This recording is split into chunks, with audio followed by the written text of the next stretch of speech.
Salut les amis, c'est PKLN, j'espère que vous avez la forme. Pour les nouveaux, ici on parle de crypto, investissement, on analyse le marché pour prédire les prochains mouvements. Et aujourd'hui, je vais vous présenter deux tokens de la finance décentralisée, le Ray de la plateforme Raydium et le Joe de la plateforme TraderJoe. On va voir quelle est leur utilité, leur tokenomique et le graphique, voir si c'est un bon moment pour investir dessus. Mais avant ça, je t'invite à t'abonner à la chaîne, active la petite cloche pour ne pas rater les prochaines vidéos, un petit like, un petit com, ça fait super plaisir et allez, suis-moi. C'est parti.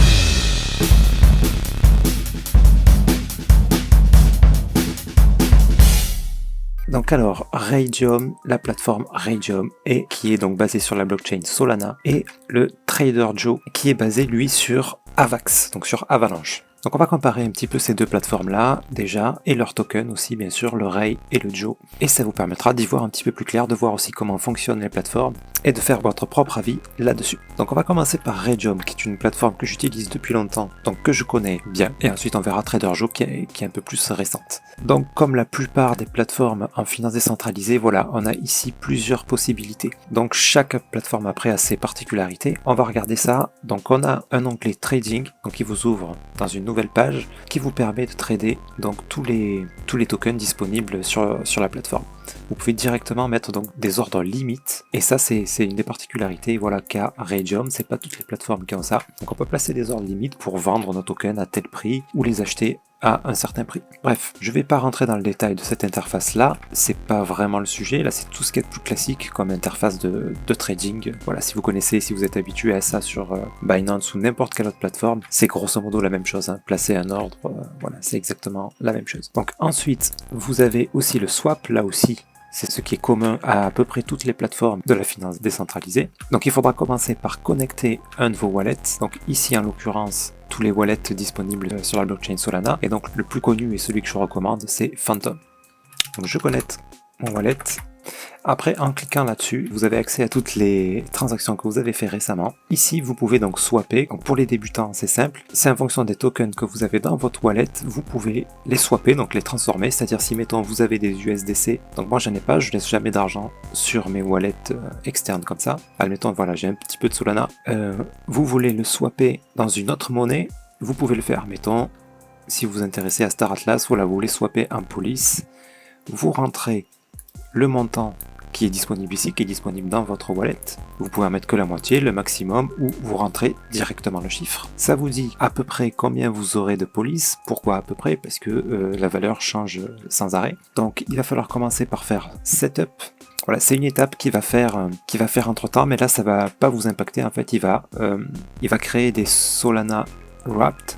Je sais plus ce que ça veut dire en français ça, mais bon, on s'en fout. Donc les WSOL, faire le swap, enfin bon, bref, vous allez payer des sols et vous allez recevoir des polices, tout ça vous en foutez. Donc il faut faire setup, ensuite swap, et vous validez à chaque fois les transactions dans votre wallet, et voilà. Donc quand vous attendez trop longtemps, vous voyez, ils vous disent ici price update, parce que donc le prix a bougé, du coup je ne recevrai plus forcément exactement ce truc. Donc je clique sur accept, ouais, ça n'a rien changé en fait. Et là, voilà, on peut faire setup, on approuve, là je le fais pas parce que je garde mes sols qui servent à payer les frais de transaction, ensuite swap, et voilà. Bref, facile. Liquidity, alors ça va vous servir pour farmer. Donc le principe de farming, pareil, je passe rapidement, j'ai déjà fait une vidéo sur ça, donc je vous invite à regarder la vidéo sur Raydium où je vais un petit peu plus loin. Là, grosso modo aussi, pour faire du farming, donc vous avez ici les pools de disponibles, d'accord? Vous pourrez, mettons, farmer donc du Solana USDC. Donc ici, vous verrez les farms, Sol USDC, où est-ce qu'on a ça? On va le rechercher. Sol USDC, voilà. Total de rendement 43% annuel. Donc voilà, et si vous choisissez donc cette pool là, il faudra ajouter des liquidities ici. Ok, il faudra ajouter donc ici du Sol et de l'USDC. Voilà, vous confirmez, vous mettez le montant que vous voulez, donc il faut avoir des deux, hein. Moi j'ai que ça donc je pourrais pas le faire. Ça va vous convertir en LP token qui vont vous permettre ici d'accéder au farming. Voilà, tout ce qu'il y a de plus classique.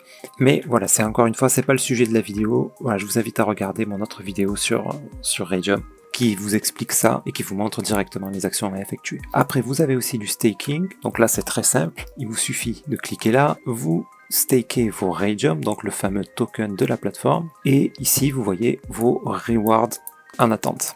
Moi par exemple j'ai 151 Ray de staké avec un rendement de 19% par an. Donc ça varie. Il n'y a pas longtemps on était à 17, on est remonté à 19 là, des fois je l'ai vu à 22. Grosso modo ça tourne aux alentours de 20%. Ensuite vous avez l'Accelerator. Donc l'Accelerator c'est le launchpad de Raydium, c'est-à-dire qu'ils vont lancer ici des nouveaux projets, donc notamment par exemple il y avait le Star Atlas qui a démarré ici, le Genopets aussi qui est intéressant, et voilà ça va vous permettre de participer à des IDO en fait, et de pouvoir acheter ces tokens en avant-première. Bon c'est pas si simple que ça, je vais vous l'expliquer juste après. Ensuite vous avez Dropzone, ça je crois que c'est, voilà, il y a des systèmes de drop aussi, donc ça pour l'instant j'ai encore jamais essayé, là pour l'instant il n'y a rien, donc je pourrais pas vous le montrer non plus. Là tout ça c'est ce qui est terminé, celui-là c'était le 26 janvier à midi, donc c'est terminé aussi. Vous avez aussi des NFT, vous pouvez explorer les collections, etc. Et vous avez un outil de migration, donc ça, si vous êtes nouveau, ça vous concernera pas, d'accord? C'est l'évolution, voilà, c'est une évolution, et donc certains tokens qui sont anciens, il vous faudra les migrer, voilà, du DEX 2 au DEX 3. C'est pas ça qui nous intéresse, ce qui nous intéresse surtout, ça va être l'utilité du token Ray. Alors l'utilité première, ça va être bon, déjà de staker pour avoir des intérêts, et le farming aussi, tout ce que vous farmez ici, ça va vous permettre de générer du Ray, mais pas que. Vous avez aussi d'autres tokens, comme là par exemple le roll, vous pouvez ajouter de la liquidité, vous voyez en cliquant dessus, ça vous amène directement à la page dont je vous parlais tout à l'heure, et là vous pouvez mettre vos USDC et vos rolls et faire votre farming. Bref, je ne vais pas tous vous les faire, grosso modo, voilà, vous voyez, il y a des taux d'intérêt vraiment très intéressants sur cette plateforme. Voilà, on voit du 300% des fois. J'étais même rentré sur des trucs, le Atlas et le Police au début qui étaient à 400%. Bon, après ça a descendu. Hein. Et donc vous avez toutes les pools qui concernent le Raydium et les fusions. Donc il va vous donner des rewards en autre chose que du Raydium. Et quelque chose qui est intéressant aussi, c'est les dual yield. Par exemple, ici on peut staker donc du Ray et du AART. Et vous allez avoir donc 45% d'intérêt sur le Ray, 214 sur le AART. Donc voilà, c'est vraiment des intérêts délirants, quoi. C'est assez cool. Alors après, il faut savoir que ça, c'est au début. Le chiffre en général est très gros, mais petit à petit, ça descend jusqu'à ce que la pool ferme. Alors ça reste quand même des mois. Et voilà, ça permet de générer quand même des rendements vraiment intéressants. Et bref, voilà, je rentre pas trop dans le détail pour ça. Donc maintenant, l'utilité du token Ray, il y a quelque chose qui me plaît beaucoup, moi, c'est justement l'Accelerator. Donc c'est pour ça que je stake du Ray ici.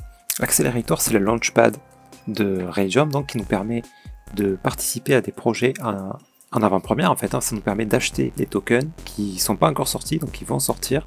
Et en général, au lancement, on a de gros gains dessus.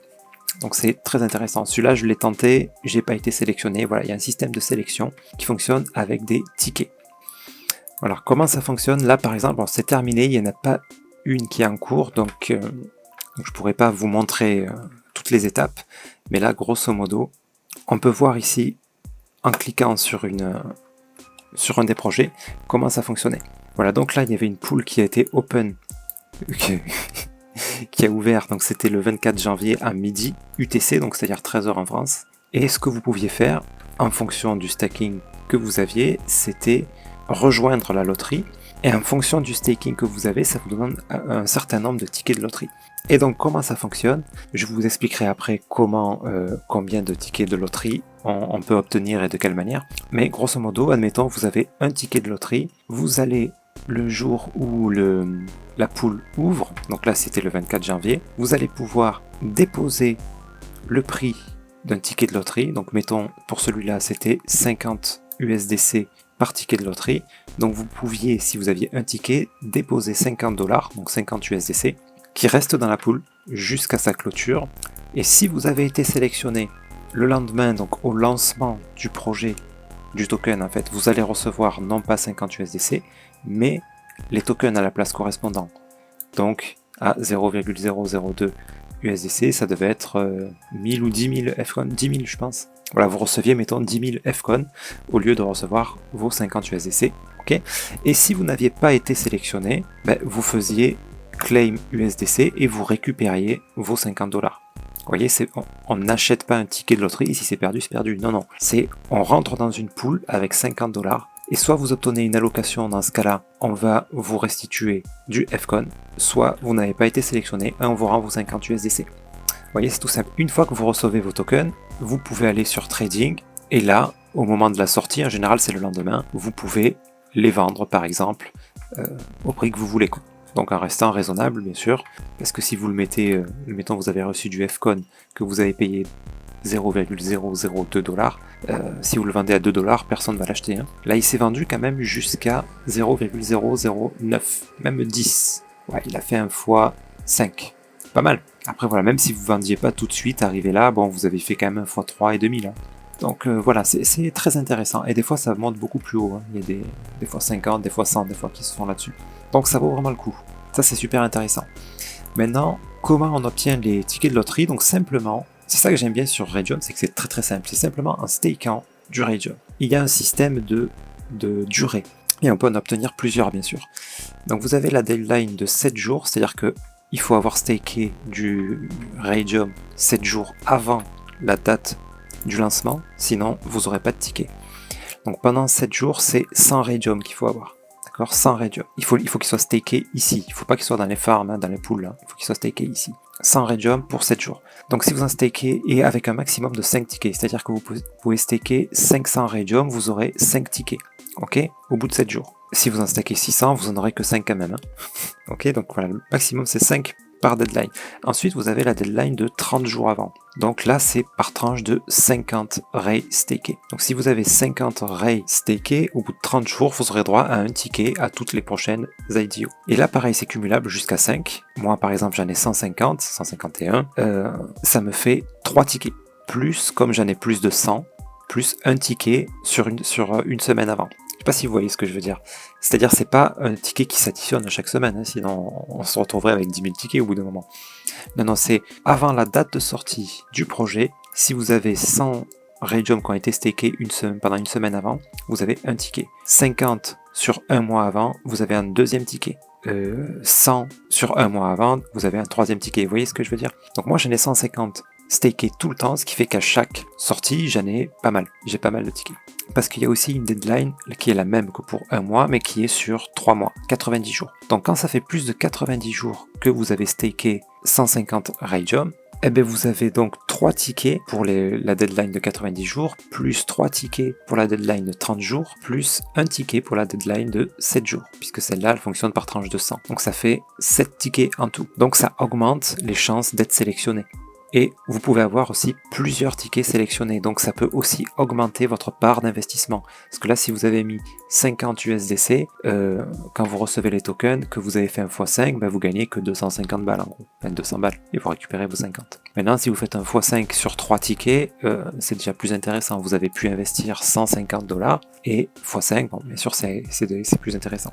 Donc voilà, l'utilité, et ce que j'aime bien, c'est que c'est simple. Il y a juste à staker, point barre. Après, vous n'avez qu'à attendre les sorties de projet et vous voyez le nombre de tickets que vous avez. Quand la pool est ouverte, vous cliquez dessus, il vous dit, voilà, vous avez droit à tant de tickets. Voilà, moi j'avais 4 tickets à ce moment-là. Ça faisait pas encore 90 jours que j'avais staké mes 150 Ray. Ensuite, à la fin, il vous dit, vous avez tant de tickets gagnants. Bon là, j'en ai eu 0 sur celle-là. Et donc, j'ai pu claim mes USDC pour être remboursé. Voilà, système que j'aime beaucoup. Maintenant, en quoi c'est intéressant aussi, c'est 50 Raydium, ça va dépendre aussi du prix du Raydium. Donc on va regarder ça tout de suite. Voilà, le prix du Raydium aujourd'hui est de 4 $. Donc 50, pour en avoir 50, c'est 50 balles quoi. C'est 200 balles, pardon. Vous voyez, ça fait pas un gros investissement pour avoir une chance de participer au projet comme ça. Il faut savoir que Star Atlas a été lancé là-dessus, il a fait un fois 150, je crois, un truc comme ça. Celui qui a été sélectionné, il était content, quoi. Bref, avec un ticket, au bout d'un moment, avec 50 Ray stakés, vous aurez droit donc, au bout de 90 jours, à 2 tickets. Un pour la deadline 90 et un pour la deadline 30 jours. Okay, par contre, au bout de 7 jours, vous ne pourrez toujours pas participer, il en faut au moins 100. Et même 100, vous voyez, ça fait jamais que 400 $ d'investis. Donc c'est pas énorme. Et en plus, si vous regardez la charte ici, le Raydium, on n'a pas beaucoup de... On en aura plus sur FTX là, je pense.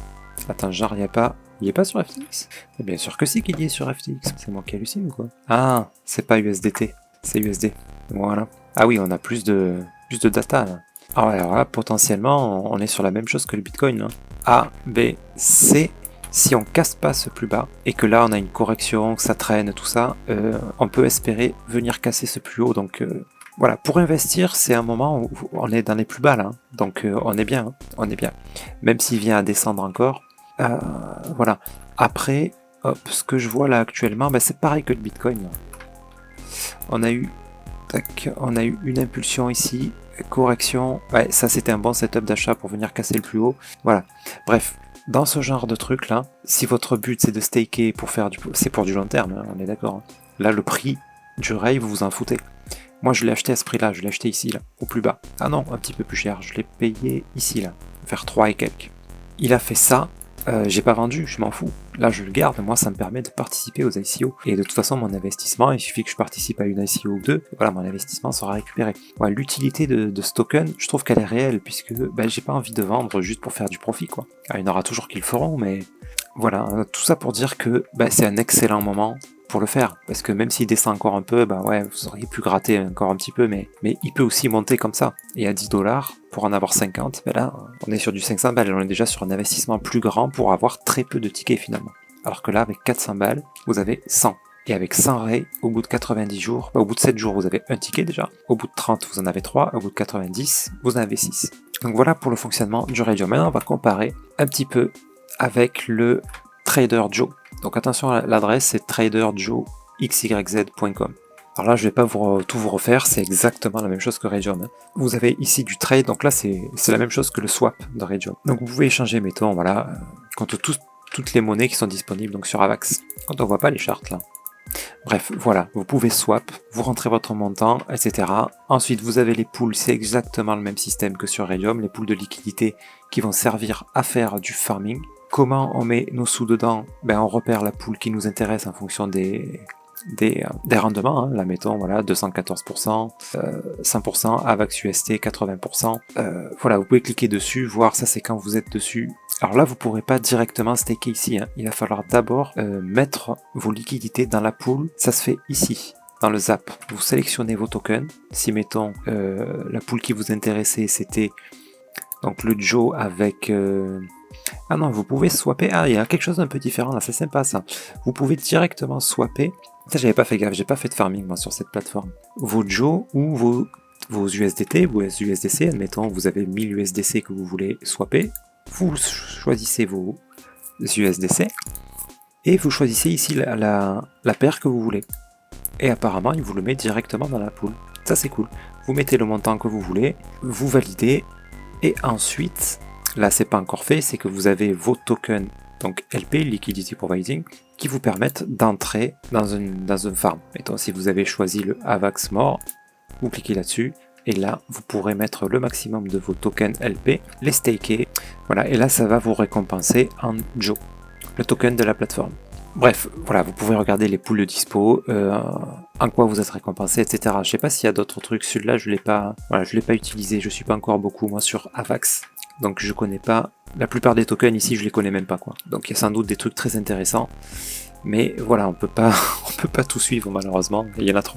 Bref, après vous avez un système de lending. Donc ça c'est intéressant, puisque là en fait le lending, si vous savez pas ce que c'est à peu près la même chose que du staking, hein, sauf que le staking c'est que vous bloquez vos tokens dans une vault et vous allez être récompensé par des tokens qui sont prévus en fait pour les récompenses, voilà, qui vont être émis pour les récompenses. Okay. Le lending, c'est vous mettez à dispo vos liquidités pour que d'autres empruntent avec des taux d'intérêt qui vont vous revenir en partie. Alors le fonctionnement est différent, mais vous vous en foutez. Vous mettez votre argent quelque part, soit en stake, soit en lending, et vous récupérez des intérêts. C'est ça qui vous intéresse. Et à tout moment, vous pouvez récupérer vos liquidités. Ok, donc voilà. Donc voilà, système de lending, mettons, voilà, vous pouvez prêter vos AVAX. Alors pourquoi il y a marqué 10%? Ah ouais, ça vous récompense en Joe, essentiellement à 8%, 2,79 en AVAX, si j'ai bien compris. Ah, ça pourrait être intéressant ça. Bon bref, là, moi je suis encore à l'étape d'essayer cette plateforme, donc là je mets des tout petits montants pour l'instant, je teste, et puis je vois si c'est vraiment intéressant, j'investirai un peu plus. Donc vous avez le système de staking là aussi, et un launch. Alors voilà, lui je vais l'essayer avec vous justement en direct, je ne l'ai pas encore testé. Donc le système de staking, vous stakez vos Joe, le token de la plateforme, ça vous les convertit en XJoe et voilà, et vous êtes récompensé en Joe. Le montant de Joe va augmenter. Ok, donc là le système technique on s'en fiche en fait. Vous pouvez staker vos Joe à 41% actuellement, donc là pareil ça bouge, hein. Comme sur Raydium, ça descend, ça monte, ça dépend. Et voilà. Donc il y a un truc pratique aussi, c'est que vous pouvez ici, en cliquant là, directement ajouter le token à votre MetaMask.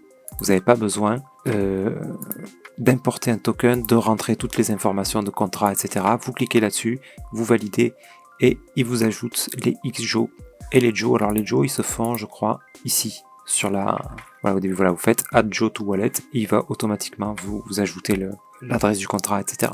Bref, voilà.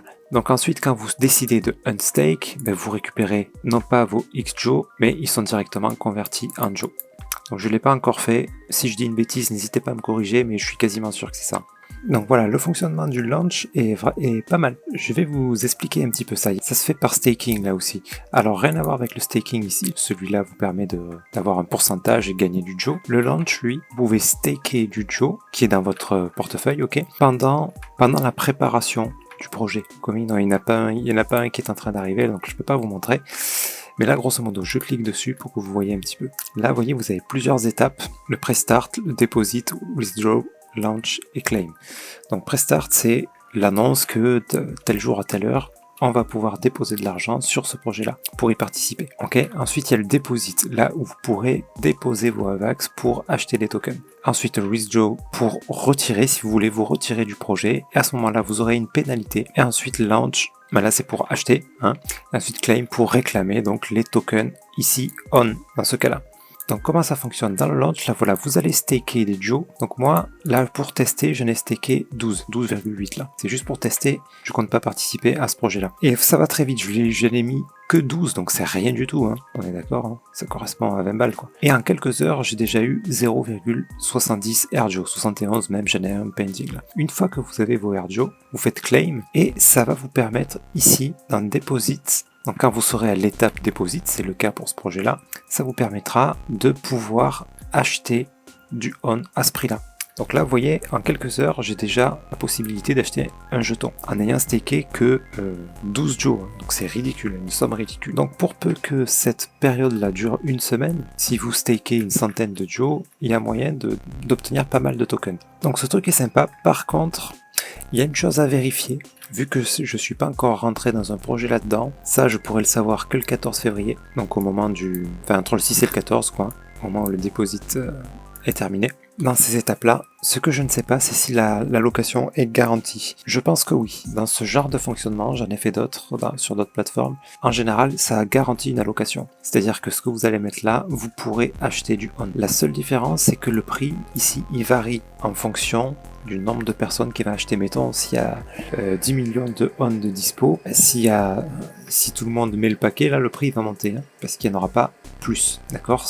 Là, les tokens, c'est les tokens de lancement. Il y en a un certain nombre et pas plus. Donc, au plus il y a de participants, au plus le prix va augmenter. Donc, la période de deposit, pendant cette période-là, les gens vont pouvoir déposer leur AVAX pour en acheter. Ok? Il va pas être acheté. C'est une intention, en fait. C'est comme si vous garantissez, vous dites, voilà, moi, je suis prêt à en acheter pour telle somme. Hop, vous le mettez, vous déposez votre argent, etc. Et en fonction du total déposé, de l'intention d'achat, le token va obtenir un prix. Ensuite, vous avez une période de withdraw, donc de retrait. À partir de là, le prix ne peut plus monter. À partir d'un withdraw, d'accord, parce qu'on ne pourra plus que retirer, on ne pourra plus déposer de l'argent. Si le prix atteint ne vous convient pas, mettons s'il monte à 1$ et que vous voulez pas le payer ce prix-là, vous pourrez retirer votre achat et ne pas en acheter en fait. Par contre, vous aurez une pénalité. Actuellement, la pénalité est de 6%. Vous perdez 6% de ce que vous avez mis. Et là, pareil, le montant varie. Tout à l'heure, on était à 5,90. Donc ça va dépendre du nombre de personnes, etc. Vous voyez, je ne vais pas rentrer dans les calculs mathématiques pour vous dire pourquoi. Mais voilà, donc je pense que la location est garantie. Donc c'est sympa. C'est toujours moins efficace que par exemple sur le Raydium où c'est une loterie, mais par contre vous avez la garantie d'obtenir le prix minimum. Là c'est différent. C'est vous avez une allocation, mais s'il y a beaucoup de monde qui s'y met, ben, le prix vous le payerez un peu plus cher. Et à la sortie, vous ferez peut-être pas un x100, mais peut-être que un x3 quoi. Donc ou même pas de fois du tout. Ok, si vous avez un token qui sort en pleine correction du Bitcoin, il y a moyen que vous gagnez pas grand chose en fait. Bon, cela dit, sur les ICO comme ça, j'ai jamais perdu d'argent moi. J'en ai fait pas mal et j'ai jamais perdu d'argent. Au pire, j'ai vendu quasiment au même prix, j'ai gagné que 3% quoi. C'est vraiment le pire des cas que j'ai rencontré. Voilà, donc le système est sympa parce que voilà, ça permet de rentrer à coup sûr, même si ça reste à vérifier, mais voilà, je suis quasiment sûr que ça va fonctionner comme ça. Ça vous permet d'être dans les premiers dans tous les cas du projet. Donc voilà, voilà, le fonctionnement est différent. Donc je trouve ça intéressant. Il n'y a pas besoin d'avoir un minimum de Joe. Voilà, ça va être en fonction de ce staking apparemment qu'on va pouvoir participer de manière plus ou moins importante aux prochains projets qui sont lancés. Donc ça, je trouve ça cool. Et il y a un système de lending aussi qui n'est pas sur Raydium. Donc voilà, pour comparer les deux, c'est similaire, mais chacun a sa petite particularité. Celui-là est un petit peu moins simple, mais voilà, le fonctionnement est vraiment intéressant. Donc le token Joe, lui, voilà, où est-ce qu'il en est là-dedans? Est-ce que c'est un bon moment pour en acheter? On va regarder ça. Alors le Joe, on l'avait sur FTX. Est-ce qu'on l'avait depuis longtemps? Non, il n'est pas depuis longtemps sur FTX. Là, on peut rien analyser du tout sur Binance. En fait, il est peut-être sorti il y a vraiment pas longtemps. Oui, il est sorti il y a pas longtemps, mais il me semblait qu'il était quand même un peu plus vieux que ça. Pour les ça, ils ont craqué là-dessus. Coinex, ouais, là c'est déjà un peu plus cohérent à cet endroit-là. Bon, et je crois qu'il a paid ball, en fait, il est sorti pile au moment où le Bitcoin a fait une grosse chute, il était parti pour remonter. Là, il est monté à 3$ quand même. Et en ce moment, il est à 1,40 et quelques, 1,45. Donc ouais, c'est pas un mauvais moment. Il peut descendre encore, hein. Mais là pareil, hein.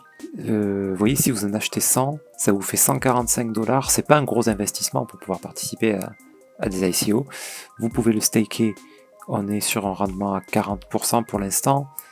Donc, ouais, vous mouillez pas trop en fait, hein, c'est pas mal. Ouais, bon là, vous voyez, je peux rien analyser du tout parce que vous connaissez maintenant, s'il est sorti ici, donc on a eu une montée, c'était le départ, ça on le compte même pas, et on a eu un mouvement A. Là, on est en train d'entamer potentiellement un B.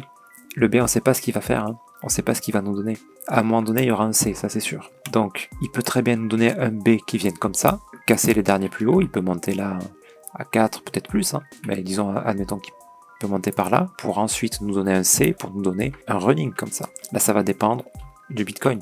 Si le Bitcoin décide de nous valider tout de suite le running, de monter jusque là-haut, le Joe fera pareil. Il va monter, il va péter le top, et à la prochaine correction du Bitcoin, c'est lui qui nous donnera le C là. Vous voyez? Maintenant, si le Bitcoin corrige encore pendant un petit moment, là, qui se met à redescendre, ben lui, il va continuer à descendre comme ça. Il peut peut-être même monter pour nous donner ici un expanding, pour venir casser encore le dernier plus bas, et quand le Bitcoin remontera, il remontera. Voilà.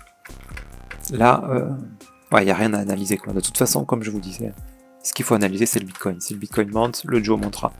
Voilà. Comme ça, c'est réglé. Ok, voilà, toujours est-il qu'on est déjà monté beaucoup plus haut, ben on préfère le payer maintenant, là, si on va en acheter 100, mettons, on préfère le payer 1,45 que 3, hein. Voilà, après il peut redescendre, mais voilà, là encore une fois, les projets comme ça, c'est pour du long terme. Si c'est pour de la spéculation, c'est beaucoup trop jeune pour savoir, pour pouvoir anticiper. Maintenant, voilà, apparemment c'est un des premiers DEX, enfin c'est le premier DEX sur Avalanche, donc ça sera, si ça venait à avoir le succès que peut avoir PancakeSwap sur la BSC, ou Raydium et les autres sur Solana, bon, Raydium, Serum, etc. quoi. On peut s'attendre à ce que le token monte beaucoup plus. Maintenant, quel prix peut-on atteindre raisonnablement? Pour ça, il faut regarder un peu le tokenomic, combien il y a de jetons en circulation et combien il y en aura au maximum. Donc on va aller pour ça regarder sur CoinGecko. Et ici, on va chercher donc le Ray, pour faire une petite comparaison. Le Raydium, voilà, on a une offre totale de 55 millions de tokens. C'est pas énorme. 555 millions de tokens. C'est pas énorme. Par contre, il n'y en a que 82 millions en circulation. Donc il va y avoir de l'inflation. Mais l'inflation, là-dessus, il faut pas trop s'inquiéter parce que c'est pas du jour au lendemain où ils vont en sortir 200 millions. Hein. Donc ça va être les récompenses du farming, du staking, et petit à petit, voilà, il y a une inflation, mais si le projet est de plus en plus adopté, son prix va quand même continuer de monter, hein. C'est pas un souci. Surtout que la max supply, elle est pas énorme. Elle est pas énorme. Voilà, on n'est pas à 10 milliards de tokens, donc ça va. C'est vraiment très raisonnable. Et le Joe, il a quoi lui? Exactement. Alors, ce qui est intéressant, c'est que en circulation, il y en a plus. Donc voilà, c'est normal que son prix soit un peu plus bas du coup. Et par contre, en maximum, vous voyez, il a que 500 millions USD. C'est sensiblement la même chose, mais il en a un petit peu moins. Donc, bon potentiel de hausse là pour la suite. Très bon potentiel à l'avenir. Si le projet rencontre du succès, à 1,45$, là on se mouille pas trop. Hein. On est pas mal. Attention, ne faites pas du trading dessus là, c'est trop jeune ça, on peut pas savoir la direction, comme je vous ai dit, il peut d'un coup chuter, il y a pas longtemps il était qu'à 60 centimes là, c'est pas là, c'était quand, je l'ai vu à 60 centimes, ouais c'était par là, 68, 67 centimes il est descendu. Vous voyez, donc là vous pouvez diviser par deux votre capital aussi, hein, donc on s'enflamme pas, si le Bitcoin nous fait une correction derrière, lui il peut descendre encore à 60 centimes. Donc voilà, si vous investissez là-dessus, c'est pour utiliser la plateforme, voir du long terme, et là, voilà, comme je vous disais, on est à un bon prix en ce moment, quoi. Ok les amis, on a fait le tour. J'espère que vous y verrez plus clair sur ces deux plateformes vraiment intéressantes de la finance décentralisée. Sur ce, je vous souhaite une excellente journée. Je vous dis à très bientôt. C'était PKM. Merci.